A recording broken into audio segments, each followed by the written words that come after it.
जब दांत थे तो चने नहीं, और जब चने मिले तो दांत नहीं बचे। ये कहावत मुझे याद आ गई जब आज मनी कंट्रोल पर मैं एक आर्टिकल पढ़ रहा था, जिसके मुताबिक पिछले महीने सेबी की रिपोर्ट के हिसाब से 85% स्टॉपेज रेशियो हो गया है एसआईपीज का। मतलब 100 में से 85 एसआईपी बंद हो रही है। अब उसे डिटेल में पढ़ा तो समझ में आया कि करीब 30 एसआईपी हर 100 में से मैच्योर हो गई थी, तो वो तो समझ में आती है। लेकिन 55% एसआईपीज प्रीमेच्योरली क्लोज हो गई। मतलब लोगों ने इस डर से पैसा निकाल लिया कि मार्केट गिर रही है। लेकिन मैं उन्हीं लोगों को वो कहावत याद दिलाऊंगा कि जब मार्केट ऊपर जाएगी तब आपको रियलाइजेशन होगा कि मेरे पास एसआईपी नहीं है। अक्सर लोग पूछते हैं कि प्रियांक भाई वॉलेटिलिटी बढ़ गई है, ऐसे में क्या एसआईपी बंद कर देनी चाहिए? मैं उन्हें बोलता हूं कि वॉलेटिलिटी एसआईपी की दोस्त होती है। पिछले ही महीने का एक और डेटा आपको बताता हूं।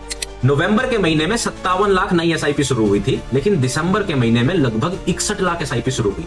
इसका मतलब यह है कि नई एसआईपी तो शुरू हो रही है और नए इन्वेस्टर भी आ रहे हैं, लेकिन पुराने वाले लोग कहीं ना कहीं डर रहे हैं। देखो, एसआईपी का जो कंसेप्ट है ना, वो लॉन्ग टर्म में चलता है, और क्योंकि नए लोग आ रहे हैं, समझ कर आ रहे हैं, यही सजेशन मैं आपको भी देना चाहूंगा कि भाई अगर मजे चनों का लेना है ना, तो दांतों को जिंदा रखना जरूरी है। अगर लॉन्ग टर्म इन्वेस्टिंग का फायदा उठाना है तो एसआईपी को लॉन्ग टर्म चलाना ही पड़ेगा।